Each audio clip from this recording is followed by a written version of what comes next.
Good evening and welcome to Across the Pitch. We're the soccer show for people who think Crystal Palace is the name of a casino in Las Vegas.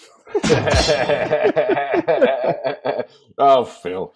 But fun fact about that, it was actually built for the World's Fair at Crystal Palace in the Crystal Palace, South London region. And it burnt down. You'd think someone would throw a stone at it and it would all just come crumbling down, but somehow a Crystal Palace burnt down. I don't know how that happened. It's remarkable. We do have a special guest host again with us. You may have heard him lurking in the background there. Our 10th episode, and we want to thank everybody who's listened to us here over these first 10 episodes. Yes, thank you to our listener. Welcome our guest tactical expert, Matt Robards, back to the show. Welcome back, Matt. All right. Hey, thanks for having me back, guys. And as always, my name is Phil Kennedy, and I'm here with my co-host, Arran is. How's it going, guys? And tonight's episode, we have quite a few things to talk about. On tonight's show, we talk about a soap opera. The transfer talk is heating up. It's now as tepid as Grandpa's bathwater. And the across-the-pitch curse. Has it struck again? But first, on tonight's episode, we're going to start off by doing a quick recap on the previous weekend's action in the FA Cup. Wasn't that a lot of fun, hey? You got to love the FA Cup. Oh, you have to love it. Why do you have to love the FA Cup, Matt? Man, watching these teams in lower leagues take it seriously, and then you got teams that are higher up, maybe kind of playing their safety positions, maybe kind of, playing cards close to the chest. They don't want to play, the starters. And then they get beat, and it's just great to see. They do. And why do the bigger clubs hate it?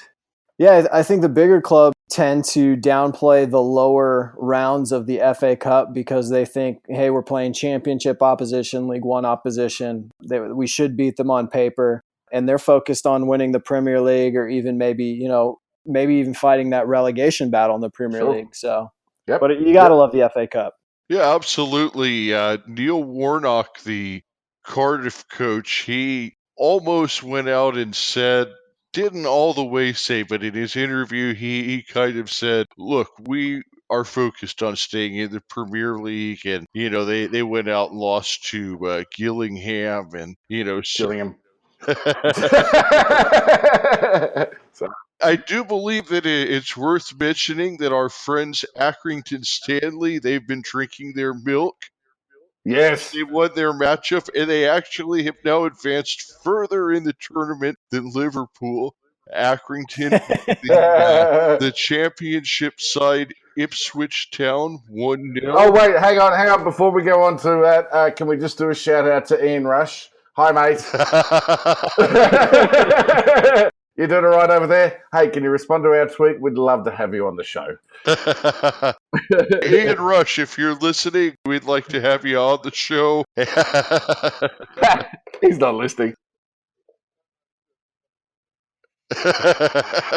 As I was saying, we had Accrington Stanley defeated Ipswich, the championship side, 1-0 on Saturday morning. We also had our team of the month, Luton Town, who played to a 0-0 draw with the championship side Sheffield Wednesday. That game will be replayed, which means that I don't believe we talked about this in the last episode. They don't do two legs in the FA Cup anymore at all, I don't think. What they do is if you have a draw, you have another game usually set on a Tuesday where the two teams play it out again. Correct, and that gets played at whatever was the away team in the first game, they will have a home team. So the original game was played at Sheffield, so now the rematch will be played at Luton Town. Go the Hatters. And yes, good luck to the Hatters in that matchup. We do have a bit of news about the Hatters that we'll get to a little bit later in the show. We did also want to mention that we're going to talk, of course, about the big matchup coming up Saturday between our team of the month, Luton Town, and Sunderland. We'll also be talking about the hit documentary series, Sunderland Til I Die from Netflix. And our player of the week, Rúben Neves. Oh, okay. I think he controlled that midfield. Okay. Interesting. game. Okay, so explain who you're talking about here for the American listeners. Yeah, so Rúben Neves is a midfielder for the Wolverhampton Wanderers, or as they're lovingly known as the Wolves. And they defeated Liverpool 2-1 in the FA Cup. Rúben Neves scored an absolute beauty of a goal in the 55th minute to send Wolves ahead, and he just dominated that midfield. 21-year-old Portuguese midfielder. Yes. There's a really interesting thing that happens with across the pitch. It seems like every lower league team that we bring to prominence, I guess you could say, because we're such a high-powered show, they don't seem to do too well when we support them. Good news is Sheffield United, they lost. They were our team of the month last month, so they lost. So I guess they're on a bogey run without us. That's fine. They lost against Barnet, 1-0. But our team of the month this month, oh boy, the curse strikes again, I feel, lads. They're in a bit of turmoil here, aren't they? Yes, and this is a bigger loss than just losing a game. And if you follow League One, you've probably already seen the news today. The big news coming out is that Nathan Jones is moving on from Luton Town. He is the manager, or was the manager of Luton Town. He's moving on to the championship side Stoke City.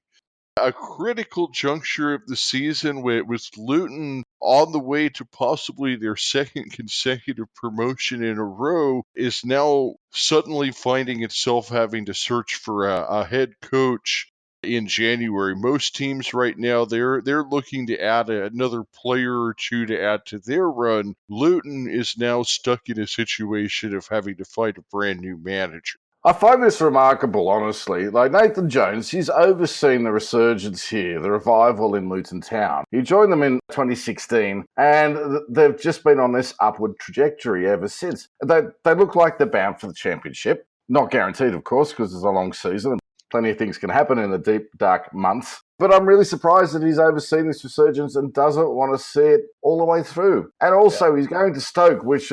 They're a basket case of a club. I'm sorry. I'm not a fan of Stoke. You've seen them in the Premier League before, perhaps if you've been following them for a few years. They went down last year. They had a horrible way of playing the game. It was more fight ball than football. The only reason I can think he's going there is that Stoke have gone, oh, crap. We're just going to throw some money at a relatively young, decent manager, and he's going to at least put some enthusiasm into the club, because otherwise I don't see why you would make that move. Matt, tell me I'm wrong. No, I agree with you, man. It's weird. Stoke's sitting in 14th in the championship. They're well off the pace of a promotion. So even throwing money at a young manager, the team was going to get a little bit of that new manager bump. Probably won't sustain. They're obviously going to need to bring in some players. So it's just a weird situation. And like you said, he's been with Luton Town since 2016. They're playing well. They're looking for their second promotion in as many years. Yeah. Why not see that through? Why not take them up into the championship and continue to lead them and push them? That's a team you've been with forever. And now it's put Luton in this position where they all of a sudden, usually when you're getting ready to sack a manager, you've kind of been talking to people behind the scenes. Right. You know who the caretaker is going to be. You know who you're looking at to take over full time. But now Luton's kind of in this position of, well, we don't have anybody. They have a game this week and a caretaker hasn't even been named. Do they have no one, though? I mean, obviously there's a good structure at the club there for them to have that run that they've been on. They're sitting in second place, just ahead of Sunderland in League One. They're looking very solid. Recent performances have been pretty good. One would suggest that perhaps there's an assistant manager or first-team coach that could probably step up and continue that form. Yeah, I mean, they definitely have that structure in place. Their assistant managers, Steve Rutter, who can probably step in. What's interesting for me is when you see managers leave, you usually see the assistants go too. It's almost like a team. So I'm wondering, is Nathan Jones going to want to bring his team with him to Stoke come the end of this year? And so is Luton going to be in this position come the summer, maybe having just gained that promotion of now not just replacing their actual manager, but the entire backroom staff as well. I don't think I've ever seen anything like this. I mean, if Luton was struggling and they were sitting, 23rd at League One, maybe there's a cause, but then he wouldn't have been called up to Stoke. This is a bit of a coup by Stoke. I'm genuinely surprised that happened.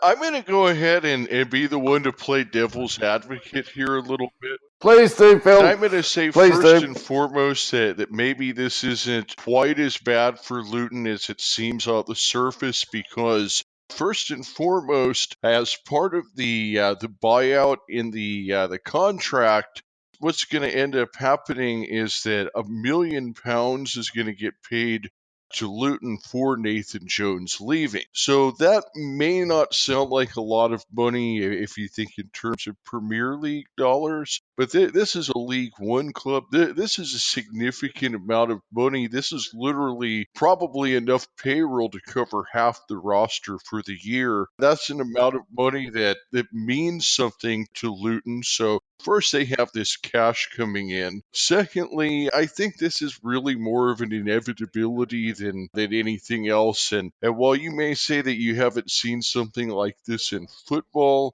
in American sports, we talk about how similar things are in English football to college basketball so often. And I think this is no different than a case of a young coach maybe taking over a smaller school team, taking them into the NCAA tournament, maybe taking them a couple of times into the tournament further than they've ever been before. But then you've reached their peak of where that team has enough money to go to. And I think, certainly Luton may have a chance to get promoted to the championship this year. Maybe they go there. But is Luton really a club that has the money effort to make it really all the way to the Premier League, where Stoke, certainly they've been to the Premier League before. They're a big enough club to make it back there. And I think this is no different than an up-and-coming college basketball coach saying, I've taken X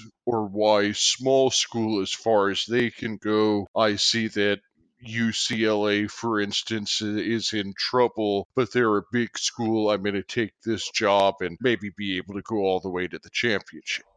Yeah, I'm going to disagree with you there. I think it's a mistake on the behalf of Nathan Jones. I feel like that's being a successful Texas Tech head coach and being given the Arizona Cardinals job. You're not going to win there. You're not going to win there. It's a failing job. He's made a shocker. He's had a shocker. I don't care how much money they threw at him. He's made a shocker. He would have been better off staying at Luton Town and making a run for the championship and making a name for himself. And at the end of the season, going and looking for those big money contracts. He's just gone and dished his club. Yeah, I tend to agree with you. It's interesting, Phil, what you're bringing up with, they pretty much got, Luton Town got £1 million from his contract buyout. And I just looked this up. Last year, the 3 teams that got promoted to the championship from League One made £1.4 million. And so maybe there's some backroom talking there that we're not privy to, where the owners, the operating team said, hey, we think we can really get promoted this year.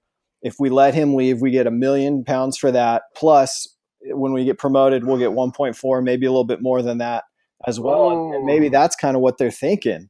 Risky. And we are in the transfer window as well, Matt. So I don't know. Maybe that's the chess piece right there. Yeah. I can't imagine that this happened overnight. And I can't imagine that Jones wasn't maybe honest with management that he might be leaving, and maybe they had talked to some people and been prepared for it, because I've already read that there's another Jones, Graham Jones, who is currently the assistant at West Brom Albion, is rumored to be in line to take the Luton job. In addition to losing their coach, Luton has also lost a major contributing player, George Grant, who had been on loan from Nottingham Forest. He had made 22 appearances for the club, scored 4 goals for the Hatters so far this year. Forest decided to rip up his loan, which was supposed to be through the end of the year, and recalled him back to Forest. So in addition to filling a hole in their coaching staff, They're also going to have to be filling a major hole in their midfield with a guy who's played in almost every game for them so far. Mm-hmm. Good thing they got that £1 million, hey? Yep. But it's not all bad news, though, for Luton, for the Hatters, the Mad Hatters, if you will.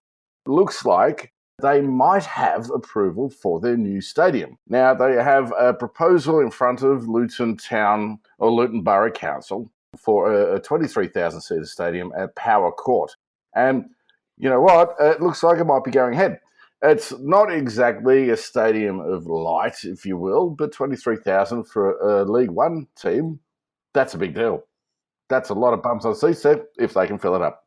That ups their income. Yeah, absolutely. You know, they're going from 10,000 to 20. What'd you say, 23? 23, yeah. So that means now they're going to be able to spend some more money, hopefully in the summer once that starts rolling in. So that's a good move for them. Well, yeah. I mean, you could always have a look at the Tottenham example and say, well, that's a pretty piss poor move. Yeah, but with 23,000, that's about the size of your average MLS stadium, I would say. Yeah, and it's about right for Premier League sides as well, funny enough. I mean, most of them, as you say, Phil, that they're promoted sides, so they don't have the big grounds and big facilities. I actually don't know the stats on that, but I would probably say your average Premier League ground is about 30,000 people. Bournemouth actually has the smallest stadium in the Premier League, and they can fit roughly around 12,000. Are you kidding me? No. I actually thought there was like a minimum attendance you had to have. Yeah, no. Bournemouth has the smallest stadium in the Premier League, sitting at about 12,000 people. I often thought it's a cherry of a video. So boom tish. There it is. This will put them above that. Yeah, that's very impressive. Yeah, very impressive. So they've got big plans, Luton. It sounds like it. So Luton having a very, very pivotal week. Of course, this all leads into the big match of the round in League One, which is second versus third, the clash between Luton and Sunderland. It's turmoil at the Hatters, and Sunderland are probably looking forward to it. I would agree, and it's certainly what we have here with Luton and Sunderland are two teams that are really polar opposites in the direction that they've gone over the past few years. As we mentioned that Luton was actually promoted from League 2 to League 1 this year, and they now have a chance to get I guess what they would call a double promotion. Yeah. Get promoted to the championship. Sunderland, on the other hand, has had the misfortune of a double relegation. We'll talk about that a little bit more later, but this is a team that had been in the Premier League for the better part of a decade. They were relegated from the Premier League down the Championship last season for the 2017-18 season. And then they actually finished last in the Championship last year and fell down to League One. And now, as Aaron mentioned, they are at 51 points, which puts them third in League One right now. Luton Town is at 52 points, second. And of course, as you know, the top two teams get the automatic promotions. The third through sixth place teams have to have a playoff. So this is a very, very big important match. game. This is a 6-point game, That's as right. Aaron would call it, in the league title race at the battle for those two promotion spots. Right. As they go into this round, Luton are on 52 points. Sunderland are right behind them, right in their heels with 51 points. A win for Sunderland will propel them into second place. Matt, who are some of our players to watch in that matchup? I know that Luton has been scoring a tremendous amount of goals. Who's been scoring those goals for them? I think it's important, too, as we talk about this, to look also at the importance that Sunderland has a game in hand. So this is huge for Luton. Oh, they do too. I didn't realize that. So you're right. Not only if they... Wow, you know what that was? I completely forgot. The game in hand for Sunderland is that game that was played at the Wham Stadium against Accrington that was rained out after the 70th minute. And that was a game that was 1-1 level at the time and possibly headed for a draw. So if Sunderland ends up winning the replay, that rain out could end up playing a big part in who gets promoted or relegated. Yeah, not only if they lose will Sunderland overtake them for that automatic qualification, but that kind of even puts them further behind, because if Sunderland goes out and wins that next game, really, I mean, so when you, like you said, this is really a 6-point swing if Sunderland can do this right. And so, it's going to come down to the way Luton plays. And they got two great strikers down there. You got Elliot Lee and James Collins, both, I think, Phil, were you saying earlier, I think they're at 10 goals this year? Yes, they each have 10 goals. Yeah, so I mean, they're firing right now, and Luton needs to come out and they need to play. They need to push the game. Everything that's happened this week, this is where they need to tell each other in that locker room, we have to put that behind us, and we have to go out there and make a statement. Mm-hmm. Yep. These are both teams that are scoring a good amount of goals. And in fact, just to go a little bit deeper into things, when you start looking at goal differential, Luton has scored 49 goals. Sunderland has scored 46. Each team has also allowed 24. So what that means is that right now, Luton has an advantage of 3 on goal differential. So anything that happens on Saturday, what you're going to be looking at is say that Sunderland were to come out and beat them by 2 goals. Now, not only are they overtaking them in the standings, but they've also closed out the goal differential. Plus, they have that game in hand, which is, of course, an opportunity to score even more goals. Right. This is just a crucial matchup. And of course, as we've mentioned, losing a coach, losing a key player over the course of this week, and the game is at Sunderland at the Stadium of Light. So it's going to be a tall order. But do they have the mettle? I hope they do. I hope the curse doesn't continue through. I'm backing Luton. I think they're out to prove something. They got a lot to push for this weekend, for sure. Not only that, but you got Charlton sitting in 4th on 47 points. They're playing Shrewsbury, who are down in 16th. So that should be an easy game for them to win on paper. So that would place them at 50. I mean, there's just so much. This is why League One, Championship, League Two is just so amazing. Teams are so close. It's not like the Premier League where you kind of have the big 6, and then you kind of have your mid-table teams, and then you have the relegation fighting teams. Right. These are teams that are pushing to get up. The money, the prestige of playing in the Championship. Luton wants to get back up there. Sunderland wants to get back up there. Portsmouth wants to get back up there, and so they're fighting week in, week out. Every game is essentially a playoff game. Yep. Absolutely. And then, of course, you have the 3rd through 6th place teams will have a real playoff for that 3rd and final promotion spot at the end.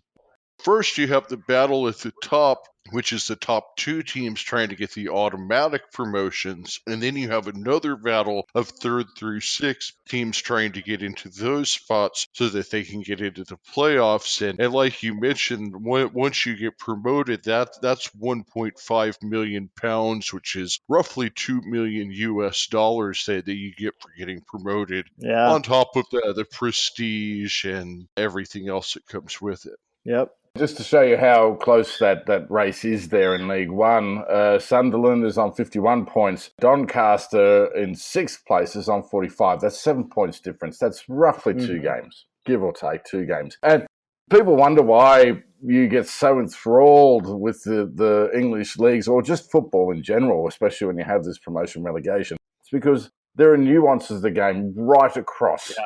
The tables right across the entire league from top to bottom, and it's fascinating stuff. You can't take your eyes off it for a moment. It makes the entire season interesting. Yes, it does. There's no as opposed to in like the NBA, when it's going to be it's going to come down to the Warriors or college football. Oh God! Next year it's going to be Clemson, Alabama. We all know that. But you got that relegation battle. You got those other little fights. Sorry, I have to laugh at that, Matt, because it's Alabama every year. Like, come on. Can we expand that finals series a little bit more?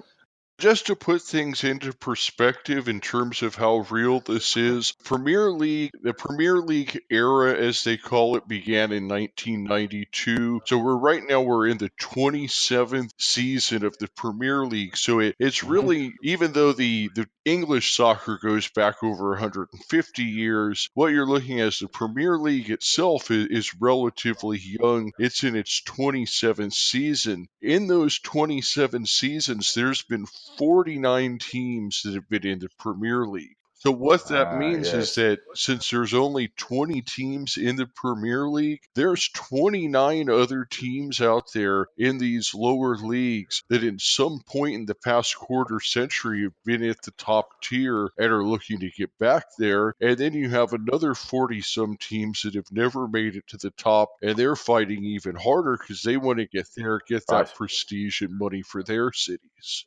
Yep. Yeah, slice the pie, if you will. I feel like you're stealing my thunder here, Phil, because we're talking about Sunderland Till I Die. Or more to the point, actually, you two, Phil and Matt, are talking about Sunderland Till I Die. Yes, and if you haven't seen it, I recommend that get your friend's Netflix password or whatever. It's 8 episodes. Each episode's about 45 minutes, and it's time well spent.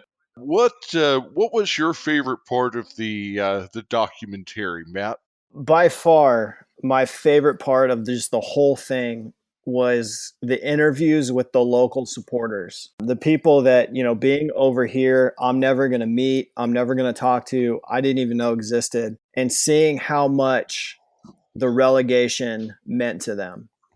How much how much they were fighting for their club. And even though if you watch Sunderland last year, they were abysmal. They were not good, and yet those people showed up week in and week out and sang and supported their club through the worst 2 years, I think, in that club's history, getting relegated twice, now sitting in League One.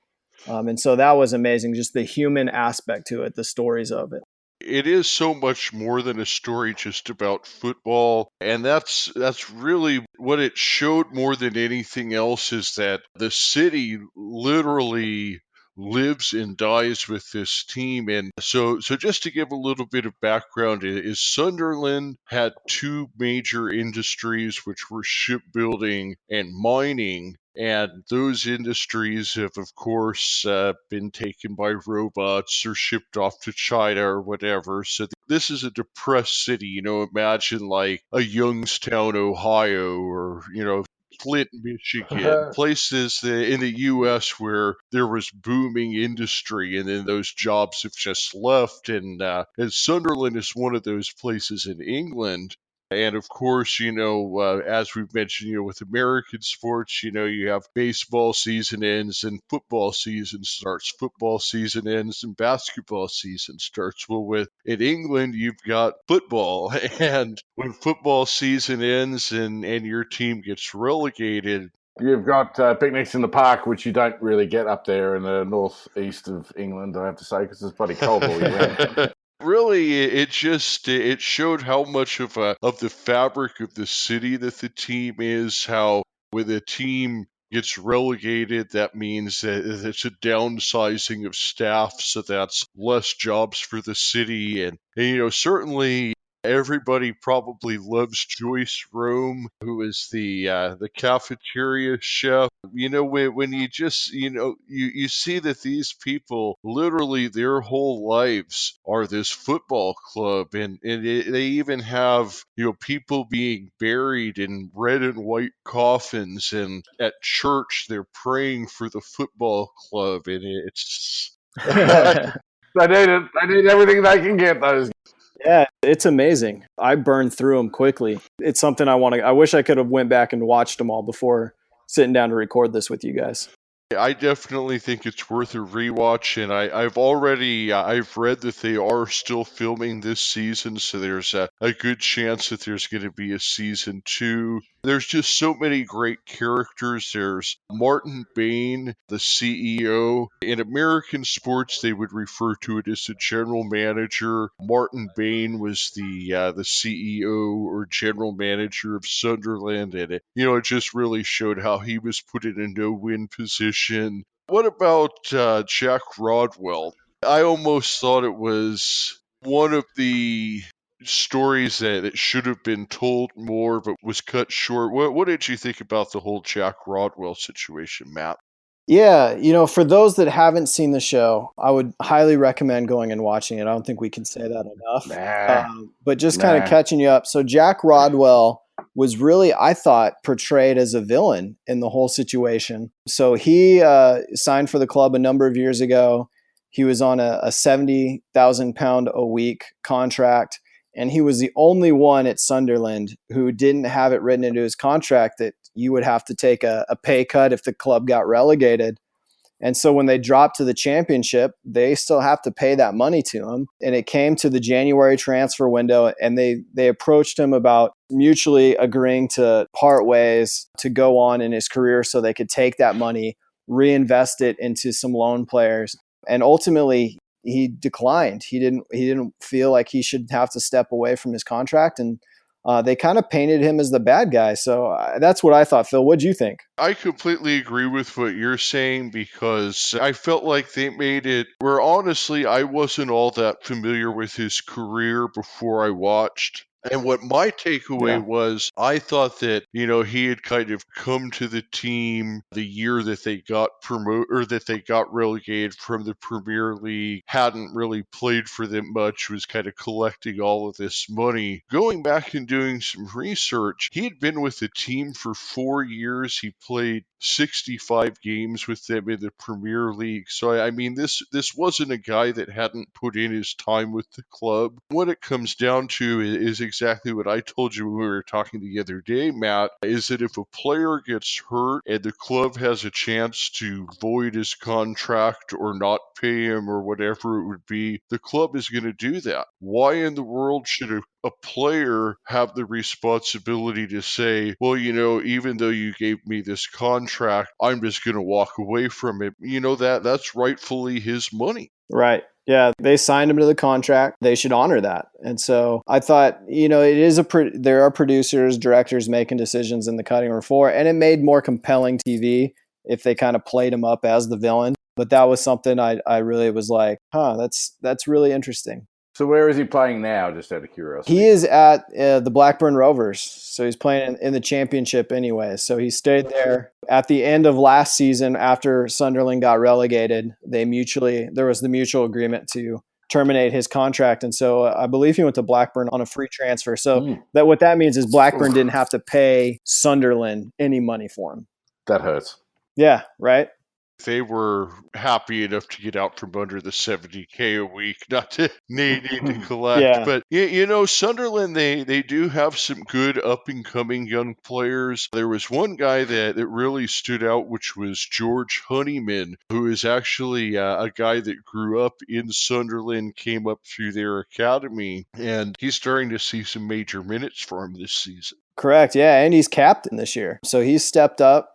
He seems to be playing well, and he's leading that team. And not being a Sunderland supporter, not being one who really is pushing for them to get promoted, I think it would be good to see him back in the championship, because I know the people there, like you talked about, Joyce and some of the other locals, would be very happy about that. What was it they mentioned that when Sunderland got relegated from the Premier League to the Championship, that 85 employees were laid off at that point, and I'm sure obviously when they were relegated again, that's even less jobs, and that's just in a. The other two lost their jobs.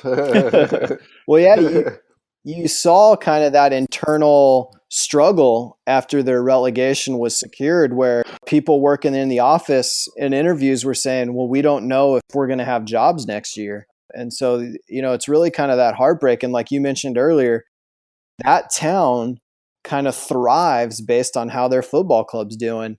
And unfortunately, it seemed to be the doing of their American owner, or their former American owner. They showed at the 8th and final episode, Martin Bain was relieved of his duties. They actually sacked 2 coaches over the course of last season. And I believe I read some kind of stat that I don't know if this number is exactly correct, but I believe that they've sacked a coach every year for the past 7 years. Oh. They've had a shocker. They've had an absolute shocker. And I can tell you, they've sacked some big-name coaches, big-name managers, including Gus Poirier, Dick Advocat, Sam Allardyce. He's the guy that saves teams from relegation. David Moyes, former manager of Manchester United. Simon Grayson. Chris Coleman. Chris Coleman's a cracking manager. They sacked him after 29 games and 16 losses. Fair dues. I think there was a lot more happening apart from just the managers and Paolo Di Canio, for God's sake. Martin O'Neill. These guys are on the backside. They're putting it on the managers. It wasn't. The internal structure of that club was a disaster. It seems like since that change of management, and I'm watching this from the outside, lads, and I have to confess, I haven't seen it. I haven't seen the show.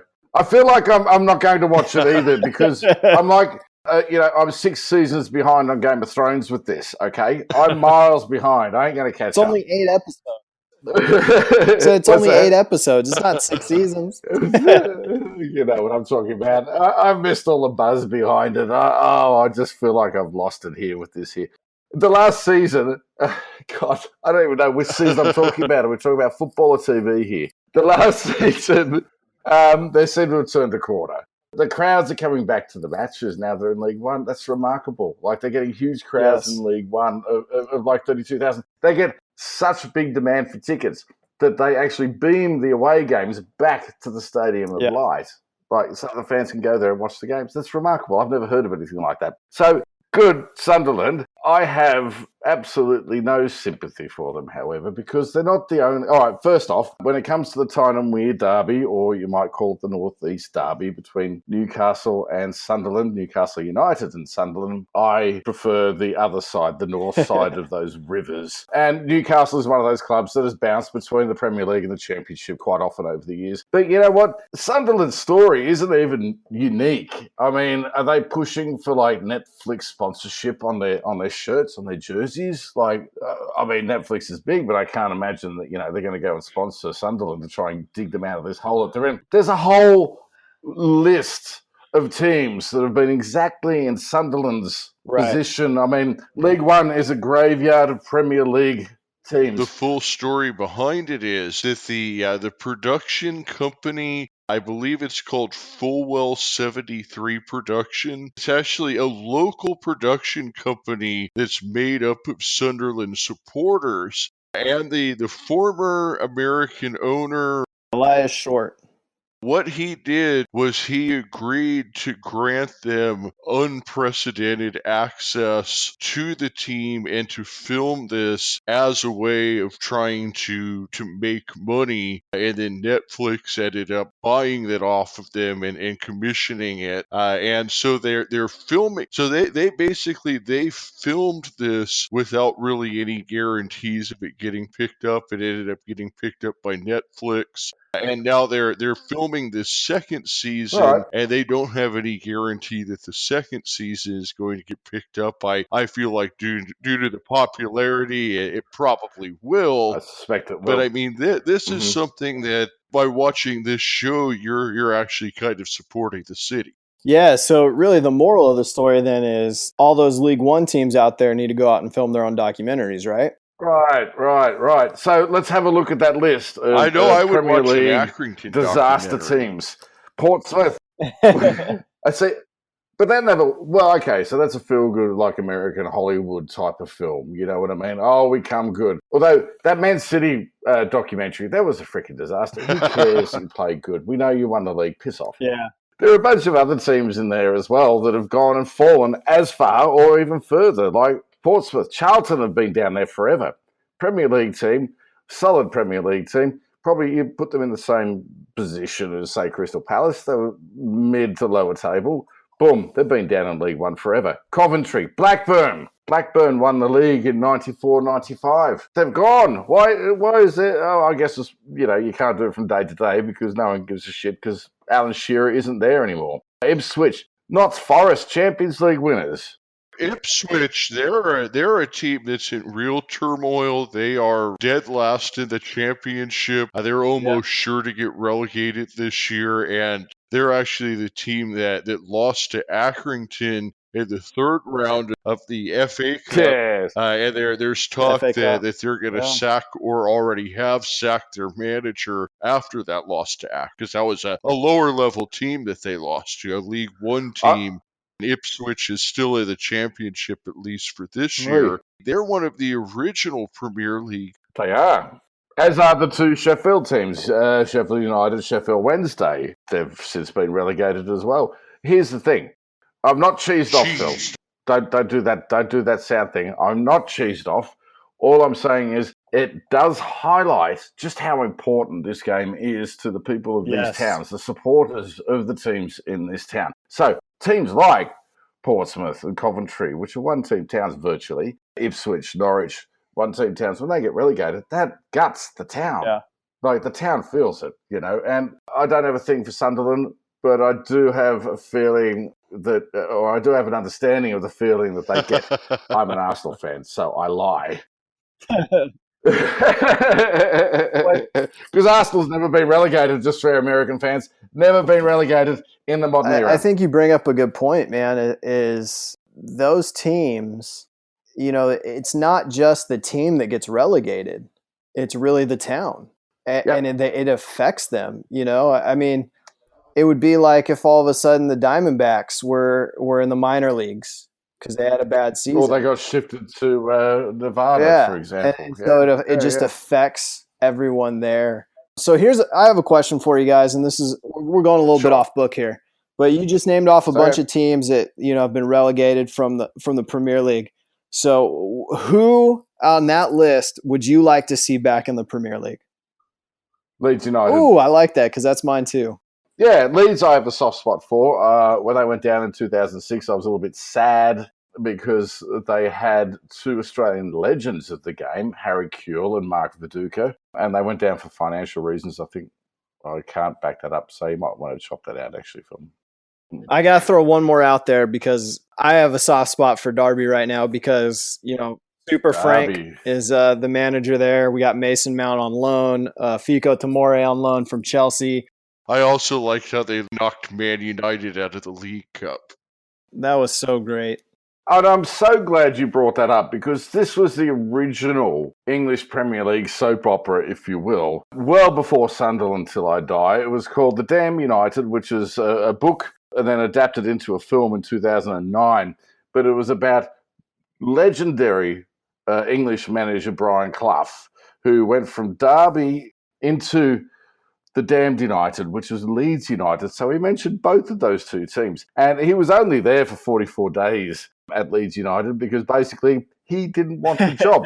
But he got a bunch of money. He went from Derby, who I think were actually the Champions League or the equivalent of. And then he got a bunch of money and went to Leeds because Leeds were the big club. They were like the Manchester United of the day. Now that we've talked about some clubs that have transferred in and out of the Premier League over the years, we should talk about the January transfer window, which is now in full swing. A few players are already on the move, a few more rumored to be. Matt, I know that there's been a few rumors about Murata and Fabregas possibly leaving Chelsea. Also something about Hudson-Odoi and possibly Bayern. What have you heard about this so far? Yeah, well, Fabregas has agreed to a 3.5-year deal with Monaco in the French Ligue 1, being coached there by Thierry Henry, whom he played with. Yes, I think that's a fantastic move. They're going to do great things over there. And they're struggling. Monaco is struggling right now, so Cesc coming in is huge. Cesc, I think, is great for Ligue 1 over there in France. I'm sad to see him go. He's magic. He wears a magic hat. And he throws pizza very well. He does, And if you don't know what we're talking about there, you need to go to our Facebook page. There was a wonderful incident. Manchester United beat Arsenal, ending their 49 unbeaten run streak. And there was a bit of kerfuffle on and off the pitch. And there was some flying pizza. One that went in the direction of Sir Alex Ferguson's glasses. I think it was pepperoni. May have had some anchovies on it. Not sure. But apparently it was a very, very good shot. And if you don't know what we're talking about, go and have a look at our Facebook page, facebook.com/acrossthepitch.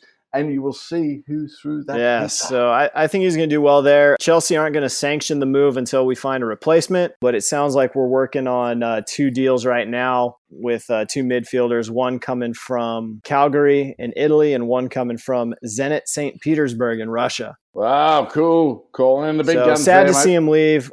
Great memories with him. I don't know if you guys saw this, but as he left the pitch in that FA Cup round with Nottingham Forest, there were tears in his eyes, and he came back on the pitch afterwards and took a little lap of honor. Yeah. So He knew it was over. Everyone knew it was it. So it was good to see. You know what? I've always loved to watch Cesc. He has been a fantastic player for both Arsenal and for Chelsea. Yep. I didn't particularly like him playing for Chelsea. But... Well, he did win more trophies with Chelsea, but, that's neither here nor there. Shut up!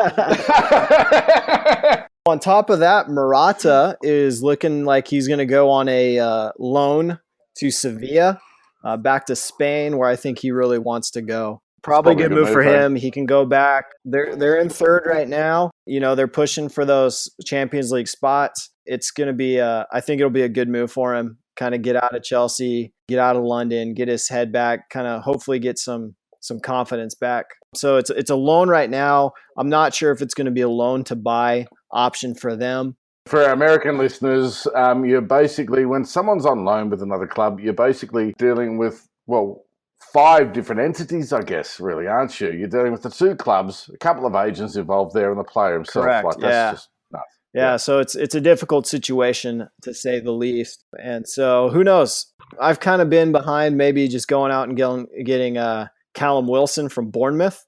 I think he would fit Sarri's system pretty well, but there have been reports that have come out the last 2 days that Abramovich himself is going to back the signing of Icardi, and Icardi's agent/wife came out today and said that Icardi will not be signing a new deal with Inter Milan, and so that's kind of hope. So fingers crossed, Mauro Icardi will be our number 9 at some point. That's juicy. That sounds like it has a touch of, 2006 election intrigue. Yeah, so we'll see what happens. And then finally with Callum Hudson-Odoi, freshly turned 18-year-old winger coming out of the academy, is being linked with Bayern. Personally, I think it's a horrible move for him. He's behind 2 aging wingers right now at Chelsea, both coming back from injuries. He started the FA Cup. He started the EFL match against Tottenham, played really well in both. Yeah. And so I think a move to Bayern would be horrible, because not only is he going to be buried behind their plethora of wingers, they still have Robin and Ribery who are on their way out. Yeah.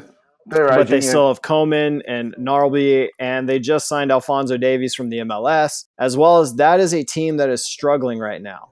Speaking of fingers crossed, and I have a good feeling about this because I saw that Aubameyang friended him on Twitter today, is that Arsenal might finally be getting a Belgium player that I've been waiting for a while. That's going to change everything, mate, isn't it? Word has it that Yannick Carrasco, the 25-year-old midfielder from Belgium, currently playing in China, may be headed on his way to Arsenal. Unai Emery is on record as saying that he's agreed to sign him. This could be a really big signing for Arsenal because this is going to give them a winger. It's going to allow Emery to play the system that he wants to play, be able to spread out the field a little bit more. I think that, at 25 years old, you're bringing in a guy who's played in the World Cup, gone deep there. He's already spent some time with Atletico Madrid, so he's played for big clubs. He's played at the Champions League. I think this is going to be a great signing for Arsenal.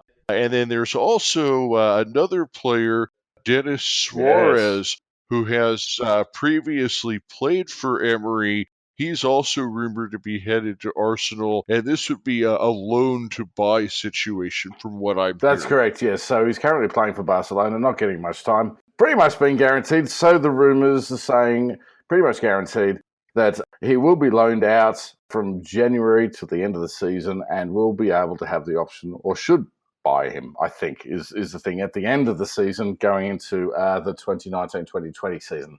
I believe that from what I've read that the agreement with the loan is that Arsenal is required to buy him this summer. Oh, okay. Yep, cool. I think that might be the end of our transfer and the end of our show. I do want to say something, though. Something I've just read. Something that's been handed over the news desk. There is stadium trouble with Tottenham. It seems like the first team that they may play in their new stadium there, White Hart Lane, is going to be, guess who? Arsenal. The famous Arsenal in the North London derby on March 2. That's fascinating. That would be great. Wouldn't it be great? You know they planned that for a long time. I'm sure they did. I don't think the costs and delays. Construction delays. Right, yes, yeah, whatever, lads. You just wanted to take them on, and you ain't going to beat us. What a great first match for that new stadium. Seriously. I don't know. Have you seen the images of the top of it? Yeah, it looks like a toilet. I don't know who designed that. It makes sense. I reckon it was Arsene Wenger. He's like, here's a napkin. Here's what I think this thing should look like. It makes sense because there's a bunch of turds running around on the fields. Right? Yes. Well, that's certainly what they're saying on the left bank of Birkenhead there, as we were talking about last week. Yes, I'm pretty sure they're not happy with them. Before we go tonight, how about running up the score today in the other Carabao Cup match?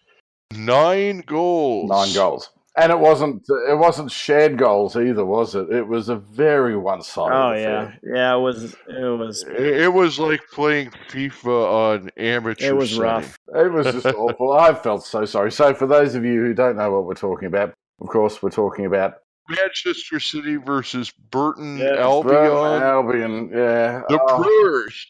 Poor Brewers, I think. Well, they probably needed a few beers. Oh, man. And they've still got another game to come because it's a two-legged affair, of course, in the Carabao Cup. The second leg is at home, and, at least their fans could line up and get autographs from all the Man City players. Get some pictures, yeah. They want to have one of those Phoenix Rising dollar beer nights, I reckon. Just there you go.